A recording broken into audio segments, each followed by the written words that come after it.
welcome everyone a new episode of Money Means Business. Tonight's episode is going to focus on the tripartite cooperation between Egypt, Cyprus, and Greece. There was a very important summit which took place only a few days ago with the top officials of the two countries received by President Abdel Fattah al-Sisi and discussed a number of issues of mutual concern, and they discussed only the ways to have stability, prosperity, welfare, peace prevailing in the Middle East, because nothing can be achieved on the ground without security. Of course, we are going to focus on the economic side of the coin. And when it comes to that, there is fruitful cooperation between Egypt, Cyprus, and Greece in various domains. It did not start yesterday, but it's continuing on the right track. And there are memos of understanding, there are different fields of cooperation, there are new horizons for cooperation, and we are going to speak in details with someone who was there behind the camera to make all these things happening on the ground and to see the signing of such memoranda. We are very much delighted to have with us live here in the studio Dr. Alaa, Secretary General of the Federation of the Egyptian Chambers of Commerce. Thank you very much for being with us, sir. It's always a pleasure. And let's start immediately. As I said, there was an important summit as President Abdel Fattah al-Sisi received Cypriot President Nikos Christodoulidis and Greek Prime Minister Kyriakos Mitsotakis, and they held a trilateral meeting. Of course, they discussed some political issues, and of course, economy comes on not a less importance. And to shed more light on that, before going into the details of what took place only a few days ago, let's have a quick look at the history of economic ties between Egypt, Cyprus, and Greece. Practically speaking, the economic ties go way, way back thousands of years, where they were the first countries in Europe that we had trade relations with. And over the years, maybe if we flash front a little bit to the present, this is the 10th summit where the three heads of state meet, and we had the honor actually organizing the business part of the last tripartite summit that was done in Alexandria, which was very successful. Unfortunately, after it, COVID started, so lots of what we agreed upon were put on in the fridge for a while, yet we're moving forward at the moment. Maybe the most important two elements in the cooperation is the electrical link, where we'll be exporting green energy from Egypt to Cyprus and Greece, and from them to the rest of the EU. And the second is natural gas, where most important, the new fields discoveries of Cyprus, the gas will come to into connection with the Zohr infrastructure to be liquefied in our Damyatka and Edco trains. Which and then came as a result of the demarcation of borders. I'll come to this again. Okay. But, so they will be exporting to the European Union from Egypt using our infrastructure. And one important thing that people should understand, that the delineation or demarcation of our maritime borders has resulted in very important elements, not only to us, but also to our partners in Cyprus and Greece. For example, we have the Zohr 2, which is in the new delineation part, and also we have in the Red Sea new discoveries that came up with the new delineation between Egypt and Saudi Arabia. So actually putting a line where our borders, maritime borders, end is important, because no multinational will come to invest into discoveries if this is not officially part of our national maritime horizon. A joint business council. Was it a dream?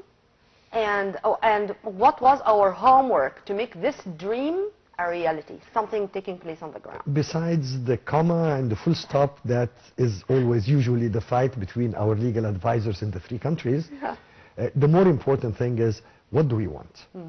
And this, luckily, the leadership of the Federations of Chambers, the Union of Hellenic Chambers, the Chamber of Commerce of Cyprus, and the Federation of Egyptian Chambers agreed on what are our priorities, what are the instruments we intend to work with, and this took us a good 4 years of discussions. We have, by the way, we do have the photos now. Yeah. And giving it the important political touch, coming running from the presidential palace to join us in the signature as well as in the business forum. We had 4 Egyptian ministers, Her Excellency the Minister of Planning, International Cooperation and Economic Development, the Minister of Electricity and Renewable Energy, the Minister of Petroleum, and from the Cypriot side we had the Minister of Energy, Commerce and Industry, and from the Greek side we had the Minister of Foreign Affairs. So this was giving the stamp of approval of the governments and the public-private partnership to what's going on, and especially the signature of that memorandum that took a long time. This is the 10th summit, so you can imagine how long. This is what I wanted to focus on. I know that reaching this point was not easy, and a lot of homework, a lot of efforts, a lot of activities on the ground took place. Because also, as far as I know, during this forum, there were more than 70 companies, 70 corporations, or maybe more than that? Maybe I'll touch upon this. Yeah. The decision to have the forum was done one day before Christmas holidays. So you can imagine mobilizing companies from Greece and Cyprus during Christmas and New Year holidays where everybody is off. We were on the mobile calling everybody, disturbing them during the holidays, ensuring that they're on the plane, because it's not the number that matters, it's the size of the companies that were coming. We had the companies building the and the field we are working in. The electric connectivity, the companies doing it, the infrastructure for the gas. So we're talking about the very big companies from both Greece and Cyprus. And we succeeded to get 70 companies mobilized, and we had a total of 300 companies participating with us, including leading Egyptian companies, leading government authorities. So we had a total of about 300 and something, not to mention media, which was around another 50. Energy, natural resource management, trade, culture, and environmental initiatives. And food security. Great. Would you please, I'd like you to elaborate on that, and if this is only a first step in a long journey, I mean, simply we have decided to enter or to invade these markets or these fields, but this is only a start. I mean, we do have other ambitious plans to go into other markets, other fields. The problem is using the word tripartite or triangular or trilateral cooperation is tying our hands to our aspiration. Our aspiration actually is triangular cooperation, where companies from Greece and Cyprus come use Egypt as a gateway, a hub, to a bigger market than the 120 million Egyptians. We're around 105 and we have around 20 guests. So total is 120-something million consumer market, which is big on its own. However, our target is not that. Our target is the 3 billion consumer market through our free trade agreements and our access through our modern logistics and ports to reach these markets. We have free trade agreements with all of Africa, with the Arab world, back to the whole European Union, EFTA, UK, as well as both North and South America. We have the Mercosur in South America. Are you telling me that now Egypt is a regional investment hub, if I may call it this way? And here, if we're going to talk about electricity connection, for example, then Egypt is going to export electricity to Cyprus and Greece and to the EU, and then also the EU are going to have their way to Africa through us. This is what you're saying? We're the gateway not only to Africa, we're the gateway to Africa, we're the gateway to the Arab world. There are lots of companies today that we manage during the meetings to convince that they do their final assembly in Egypt, whether through greenfield investments, FDI, some of them linking them with Egyptian factories, and then they can re-export their product with local content, so it's win-win. We increase our exports together to the Arab world, to Africa, to the United States. So we're talking about a bigger market, and this is the attraction that's really bringing these companies to Egypt. Great. Sir, we mentioned a number of very important, crucial points, but what I really want to focus on is what you've kindly mentioned regarding food security. Because if I'm going to mention that amid the global inflation, amid the economic crises all over the world, amid the conflicts which are taking place, amid what's still going on with the Russian-Ukrainian issue, for example, and with the supply chain issues, the food security, and what we are suffering in the Middle East, in Egypt in specific, from around all our borders, the word food security or the term food security is more than There is crucial. something even I wa- worse here, Oh, more what? important than everything Sure. that you have mentioned.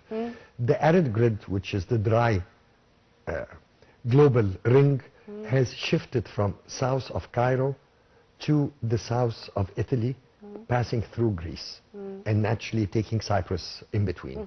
So we're talking about water scarcity that is attacking the whole region.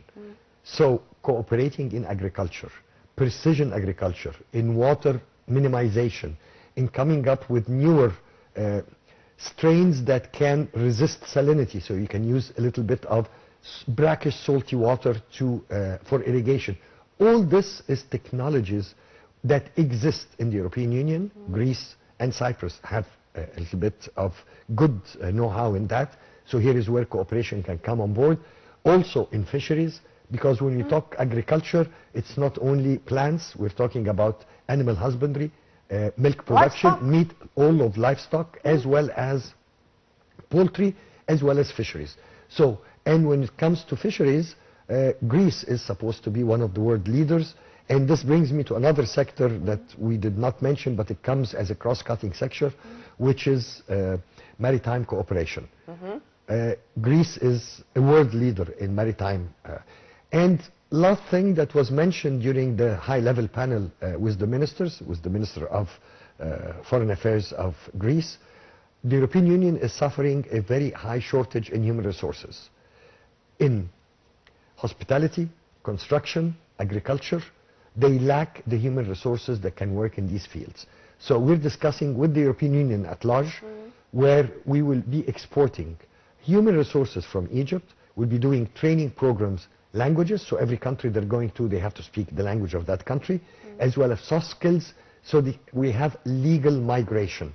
And in these initiatives, we are starting with Greece, Cyprus, Italy, and Belgium. Okay, but here also I'm going to take it from here, the know-how, technology transfer, how this is guaranteed. The point is you have two types of partners. Partners who sell you machine and equipment, so the technology is embedded but you have no idea what it is. Yeah. And this is not what we're looking at. What we're looking at is partnership, where there is technology transfer, there is capacity building, there is joint research, and we have a big number of European companies that are implementing this right now in Egypt, where we have patents developed jointly between the foreign investor and the local partners in Egypt. Simply, and just to echo what you have just said, Her Excellency Minister Al-Mashat detailed that $4.2 billion in concessional financing provided by development partners to the local and for private sector in Egypt, the highest since 2022. I'm greedy, so I'm not that much convinced with the number. We're needy and greedy. Okay, let me put numbers in perspective. Yeah. There is, based on the survey we do annually, which is called Meta Finance Survey, there is 22 billion euros of grants, soft loans, technical assistance and guarantees availed for Egyptian companies. And this is another investment attraction that we use. We tell foreign companies, come pay $30 in GAFI, in the investment authority. You become an Egyptian company with a local commercial registry.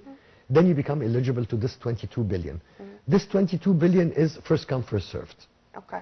So it depends on our absorption capacity rather than the role of Minister Mashat and her ministry is to bring these money to be available for the private sector. But the procedures or the role of the managerial private issues, sector the to do the logistics homework. in the ground, Exactly. I mean, And yeah. the role of federations and chambers is to promote this and to create awareness, like we're doing right now, that this exists. And we have a team that we have trained in different DFIs, where today they provide technical assistance and support in filling the voluminous forms that are required by the different development agencies for small and micro enterprises. We are not, the big ones, they have their own teams and they know how to do it. Yeah. So we're focusing on the SMEs, how to help them to access this money, because originally it's made for SMEs. To continue with what Her Excellency Mashat said, she affirmed that investment guarantees from the European Union and multilateral institutions could significantly boost financing for companies investing in priority sectors for both Egypt and EU. This is something which I want, again, if you permit me to focus on, because I really love this term, win-win situation.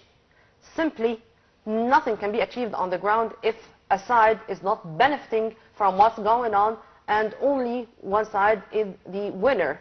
But to have this win-win situation, I think this is the real guarantee of sustainability, that this is going to continue on the ground. Let me put things in perspective. Yeah? What we always say, a container that goes full to a country has to come back full, which means we're promoting trade, not export promotion. Because what we import, we will import eventually anyway from some country. So why not import it from the country that I'm exporting to? So this cuts down the cost of logistics and transport and makes both sides happy. So we promote trade. We promote investment as a two-way road also, because there are opportunities for Egyptian companies to expand, especially in the construction sector and the infrastructure sector, where our companies are huge. However, when we come to the guarantees, we heard from lots of companies saying that because they see the Middle East, they don't see Egypt. I try to explain to them what's happening in Palestine, where we're unhappy with, but this is in Asia, we're in Africa, we're a different continent. This message doesn't hit home, especially when you talk about tourism or investment. Yeah. So what we're trying to sell is, okay, you're still worried? There is EU guarantees that covers the political risk, the security risk, and the economic risk at very low cost. So this was agreed between His Excellency. What you're saying, sir, even did not change after this strategic partnership between Egypt and the EU. Separate companies from not governments. Companies. I mean, on the 29th of June 2024, there was such a big summit which took place here, where the guarantees were agreed between His Excellency President Sisi and von der Leyen, the President of the European Commission. And in the presence of, you name everybody. it. Everybody. I was the organizer, so I know what happened. And we had the honor to have you right after the summit. But what you're saying, after this, I thought that this summit was a landmark. Let me come back to something which is important. Big companies know what they want. They don't care about security, political, whatever. To them, they look long term. We have companies, European companies in Egypt for over 100 years, have been operating in the good and the bad and the ugly, and every time, whatever is happening. What we're focusing on is the small and medium enterprises with the European definition. A small European company is a big Egyptian company, just to put things in perspective. So why do I want these companies? Because let's say I'm exporting, we managed to reach $40 billion of exports. In reality, I'm exporting only 20 billion because half these exports were components and raw materials that were imported from abroad.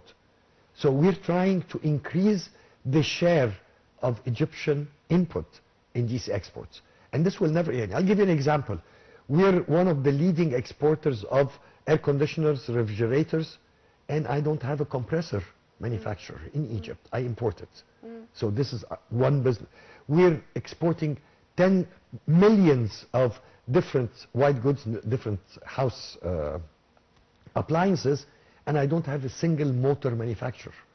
So these are the companies I want to attract, because this will not only increase the local content, but also will make more and more Egyptian products eligible to enter into free trade areas. The same applies to automotive.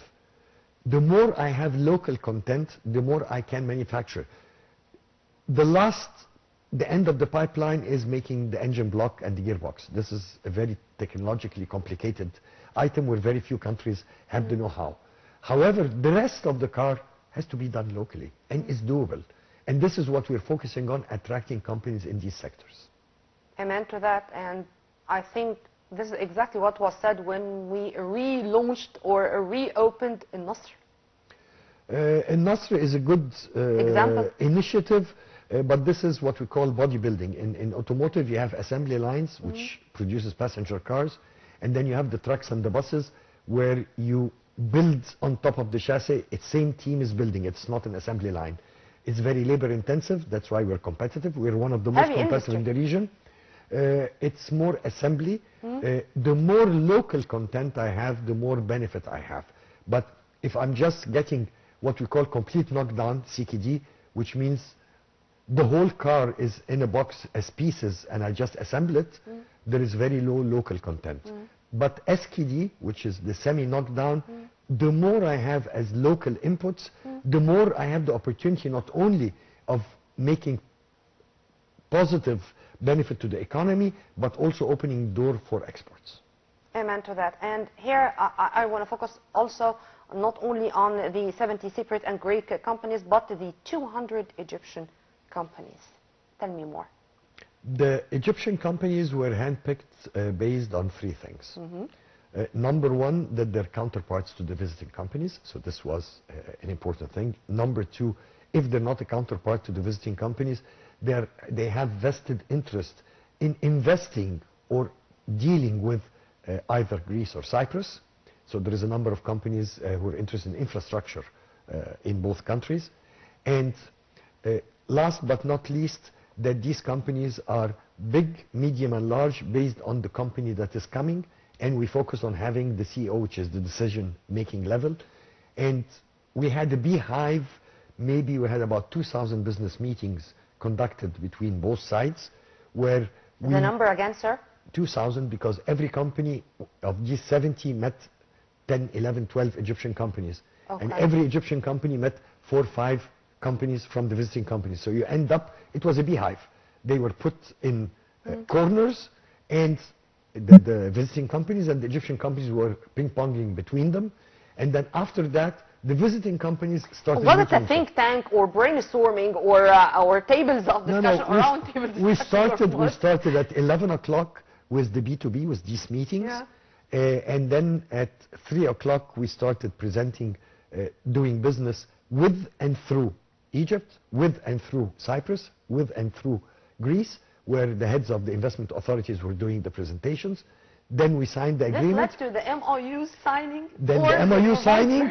And then last was this very high-level panel discussion, which was more a talk show. We're trying to imitate you. So I had the honor of moderating it, where we were talking about opportunities. I don't want to say obstacles, but challenges that we need governments to address.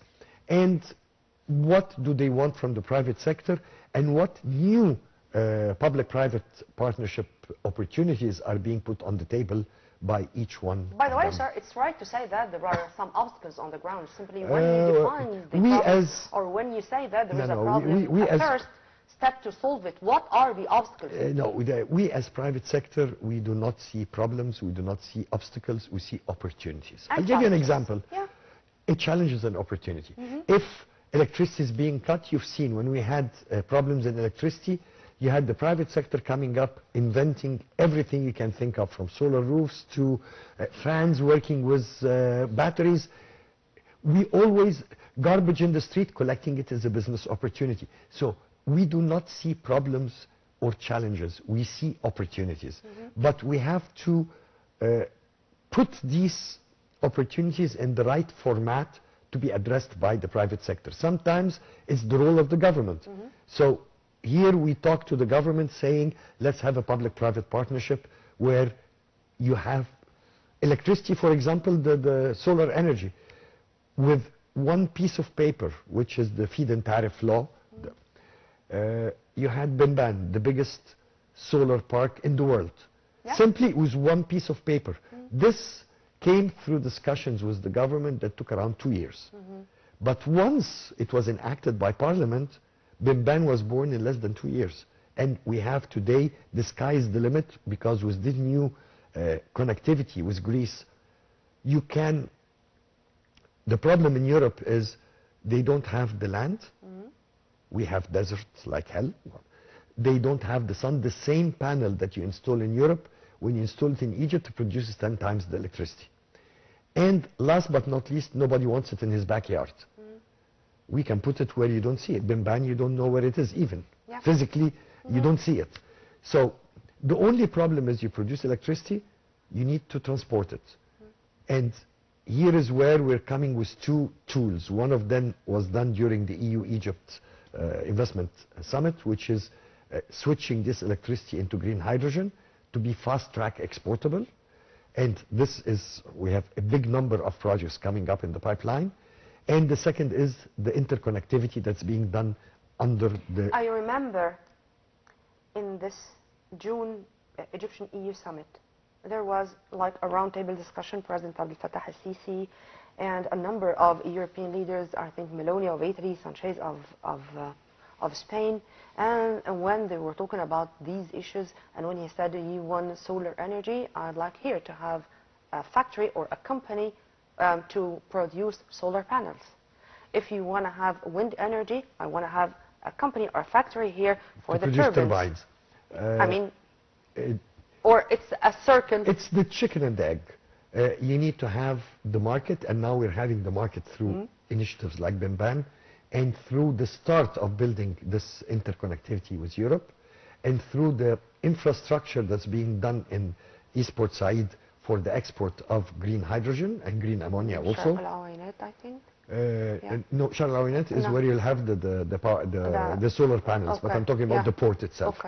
Because if you produce the green hydrogen, you don't have the port facility to export it, then you've done nothing. Sure. So here it's the infrastructure, and that's why people in Egypt maybe do not perceive the importance of this huge infrastructure marathon that Egypt is going through, because this infrastructure is the only way to pave the way for exports, for creating jobs, for attracting investments.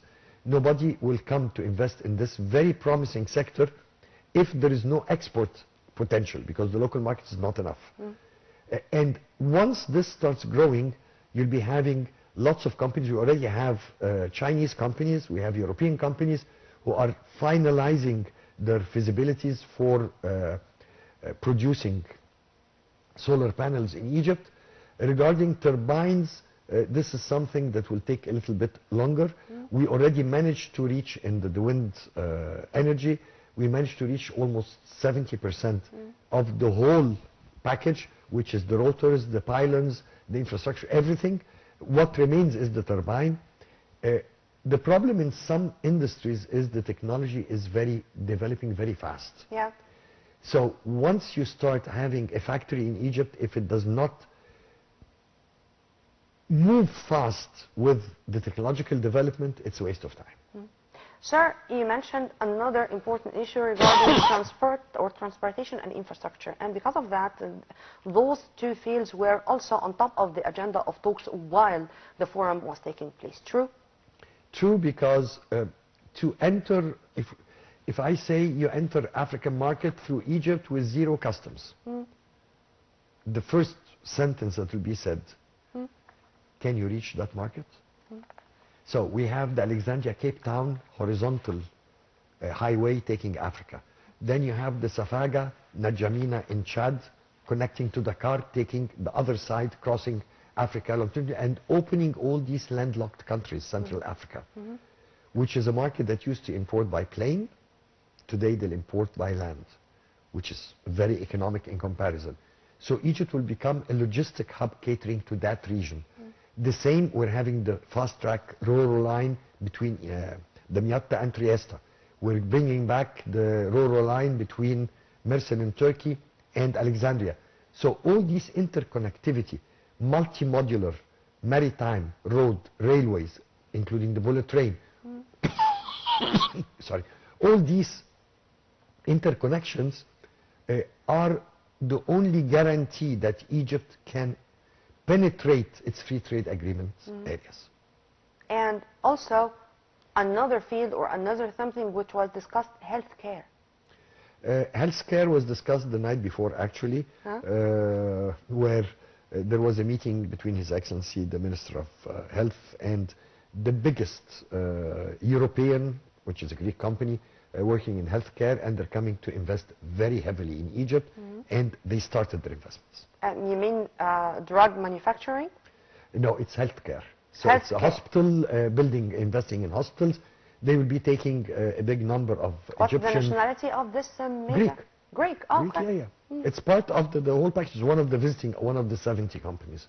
But in the 70 companies, you had almost half were humongous groups. They're not a simple company. It's a big group. And the rest were big companies, but not that humongous like the others. So this company is investing in Egypt, is upgrading a big number of hospitals, is creating a new medical system in Egypt. Depending on? Their know-how, their technology, because also you have managed to speak or to continue with signing MOUs of IT. IT is it's very simple. The message we always give to any foreign company working in the digital economy in general.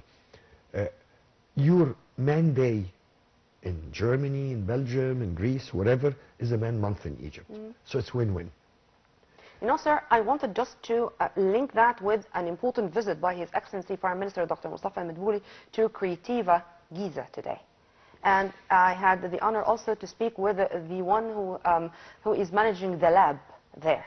And to take into consideration that all what we are talking about is taking place all together, I mean in parallel, this means that we are on the right track. I want to have this link. This visit of Dr. Mustafa is to one of many incubators, accelerators that have been created silently over the past few years. These incubators have two important things. They're an incubator and accelerator to kids, as I call them, with brilliant ideas. And some of them, by the way, became unicorns. And more important is, it's a blending pot for these kids together, where some of these ideas can overlap to create something bigger, faster together.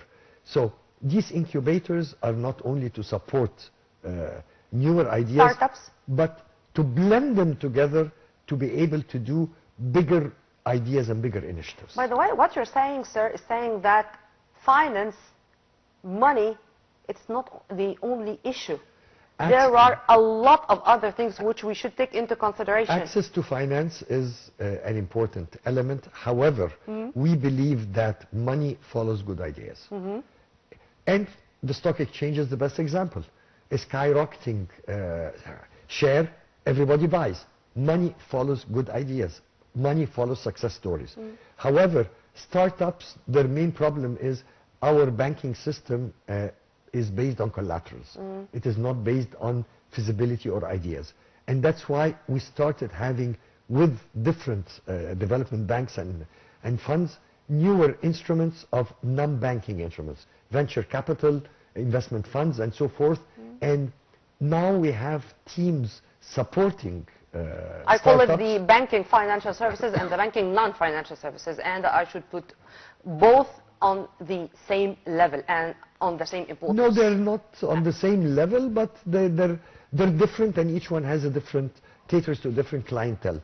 But by the end of the day, today we have enough venture capital or non-banking instruments available to support startups, and they are making money and startups are making money, and we're seeing, whenever we take our startups to international affairs globally, like the Las Vegas one, like the Portugal one, they're the biggest in the world. Sir, are you satisfied with the share of the private sector until the moment into our economic field in general? I'm satisfied that we have reached 60% from 30% in less than 6 months. So this is 6 to months? me, yes. It was 30% 6 months ago. Now it's 60%, the share of the private sector. So I'm satisfied with the growth rate. My aspiration is it becomes 100%, because governments should be the regulator and private sector should be the operator. This is the way of success. However, there are things that do not appeal to private sector, so it becomes government duty to provide. But 60% at the moment, and I think this figure was announced yesterday by Dr. Mashat, where this is what we're aspiring to. We're happy with the 60. We expect it should reach 70 or something, but that's more than fine. So do you see that the public-private sector partnership is only something which is going to remain for the coming period, and it's going to end with the private sector? Purely the private eventually sector? It will, but eventually we're talking very long term, because there are things, The governments in the whole world are inefficient operators because their hands are tied with regulations and bureaucracy. It's not up to them. Where private sector sees the opportunity flying, they snatch it and take it. And here is the advantage of the partnership, where governments have the power, have the infrastructure. If we're talking about hospitals, schools, they're owned by government. The investment has been done. But they are still teaching the old way, which has nothing to do with what the market wants. And here is when private sector comes on board, they can upgrade, they can provide what the market needs, and it's win-win for both. Dr. Alaa, I want to here to differentiate between the macro projects and very small companies and the mega ones, because when you say the private sector in general, maybe some are going to understand that you're only talking about the very big companies. I have 5 million members, from the smallest grocer ending up with National Bank of Egypt, passing through manufacturing, services, construction, tourism. Everybody's my member. So when we say private sector, I'm talking about the 5 million. And each one has something to deliver for the economy, and each one has a share of what the government has been doing traditionally. For example, we're talking today about readjusting the subsidy system. So I have 28,000 grocers working in the Tamween, the subsidy. Yep. These we're working at the moment, creating for them to become convenient stores once the subsidy system is replaced by the cash system. Okay. So here is where we're moving from micro, it's not the big ones only, even the very micro, who have been working in the public system, will become totally private. And as you go up into healthcare, into infrastructure like power plants, like transmission of electricity, we've seen the success of privatization of the mobile system. Today we have fighting 3 operators and competing with the landlines, which is still government, but has been semi-privatized because it's in a company format which should compete with them. But competition creates quality, and competition reduces cost and prices, so the consumer, by the end of the day, the Egyptian citizen, benefits. Meaning that this is sustainable. We are talking about something which is taking place already on the ground, and we maintain its sustainability. It's not something for today. I mean, all the time when the President or when Prime Minister Dr. Madbouli are speaking, they're speaking about the coming generation. They're speaking about 2030, which is not that far, by the way. We are speaking about things which should take place now, but should continue on the ground and improve and reap the fruits later. The point is, if you're looking at what the government is, I don't want to say withdrawing from, what the government is giving the able technology and management partner the ability to run and to operate economically. This is what we're seeing today, and this is what's happening. And the word maybe privatization became a taboo during a period in Egypt. However, public-private partnership doesn't mean selling. You could retain as government the infrastructure or the asset ownership, and you bring a partner who has technology that I don't have, who have novel management practices, who have market access if this is a production facility, who can export using it. So here is where it's a fast track of upgrading what the government owns. And when we say government, it means the people, because the government doesn't own anything. It's actually, it's the representative. We call it the public sector, so it's us. It's representing the people of Egypt, managing it on their behalf. And when they find that they're not managing it properly, or there is somebody who's better, I'm not saying that they're bad, but there is somebody who's better, which is in the private sector, whether local or foreign, you create this public-private partnership as win-win for both sides. And a final question with a yes or no answer. Is it becoming easier to convince those foreign companies to come and to invest here, or at least to make sure that they are going to achieve success in Egypt? Yes, but you know me. We have 30 Second, a minute, Okay, but 1 minute. simply there is a lot, it's a long way of clearing the way and paving the way for reforms. And the government has done a lot, but there's a lot more to be done, and there is a lot that's being done right now. And when you see what's being done by Minister of Investment, by Minister of Finance, by the whole cabinet, there is a lot that's going on. Egypt 2030, it's not that far. And I think we are on the right track, and nothing, inshallah, is going to stop us from reaching the wonderful, beautiful, brilliant moment of saying that this is the new Egypt, the new Republic. Well, as usual, I enjoyed our discussion, and time flies, sir. We were very much delighted and honored to have with us live here in the studio Dr. Alaa, as the Secretary General of the Federation of Egyptian Chambers of Commerce. Thank you very much, sir. Thank you. And now I'm going to leave you with the most important economic events which took place in the last 7 days. Till we meet again same time on Live TV International. Many thanks for watching. This was Nermina Abdurrahman.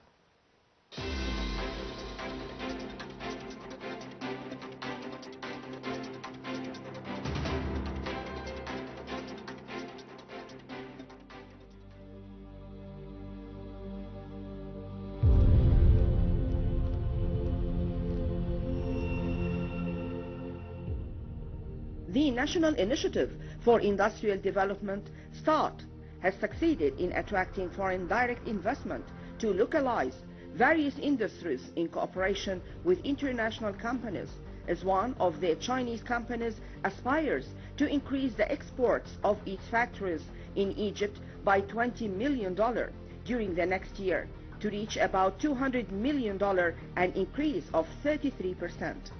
The expected increase in the company's exports is driven by the implementation of a huge expansion plan in its 5 factories in the industrial zone in Beni Suef Governorate, which aims to increase its production capacity from 5,000 tons per month of yeast and bakery supplies. Engineer Hassan Al-Khatib, Minister of Investment and Foreign Trade, met with CEO of the company that owns the German home appliances brand. The meeting discussed the developments of the company's project to produce gas stoves, to be the company's first factory in the African continent, with investments of 55 million euros, as the factory allocates 50% of its production for export to the markets of the Middle East and Africa, and 50% for the local market. The Central Agency for Public Mobilization and Statistics announced a 16% decrease in the trade deficit in October 2024. The agency explained that the trade deficit amounted to $3.66 billion in October 2024, compared to $4.36 billion in the same month of the previous year, a decrease of 16%. According to the Bloom Consulting Report, Egypt ranked first in Africa and 19th globally, followed by Morocco, ranked 32nd globally and second after Egypt in Africa, then South Africa, Mauritius, and finally Tunisia for the year 2024-2025 as the best tourist destinations in Africa and the world. Dr. Mustafa Madbouli, Prime Minister, witnessed the signing ceremony of a Memorandum of Understanding between ITIDA, the Information Technology Industry Development Agency, and the Spanish Connected Group, a global leader in outscoring services and digital customer experience solutions based on artificial intelligence, to provide outsourcing services to the markets of the Middle East, Africa, Europe, and the Americas from Egypt, and transfer knowledge and expertise to Egyptian cadres. Hossam Heba, CEO of the General Authority for Investment and Free Zones, and senior Chinese industry officials met to discuss establishing an industrial complex to produce phosphate fertilizers in Egypt, with investments of $1.6 billion in the first phase to extract 2 million tons of phosphate annually, convert it into phosphate fertilizers, and export 100% of the production to neighboring markets, with a total investment for all phases of the project amounting to $7 to $10 billion, and the final production capacity of the project to reach 10 million tons of phosphate. The Ministry of Finance announced that 50% of the dues of exporting companies will be disbursed in cash over 4 consecutive fiscal years, starting from the current year, with a value of up to £8 billion annually. This comes as a continuation of supporting exporting companies and providing stimulating cash liquidity for the export sector, as £70 billion of arrears due to more than 2,800 exporting companies were paid during the period from 2019 to 2024. President Abdel Fattah al-Sisi issued a decision approving an increase in Egypt's share in the International Monetary Fund by 50%. The increase in the share aims to enhance Egypt's role in the International Monetary Fund and enhance the stability of the Egyptian economy by enhancing the resources available to the IMF to support the economic and financial policies of member states.